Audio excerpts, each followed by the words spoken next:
naman ito dito na po o pwede tolerant. Tolerant yung magpagdaghan ng yung kultur na dasin o at atin na tayo dapat. So, maana ang sabihin.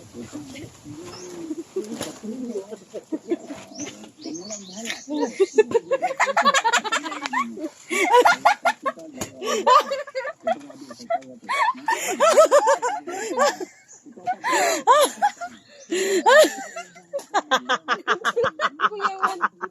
Nagusahan ko.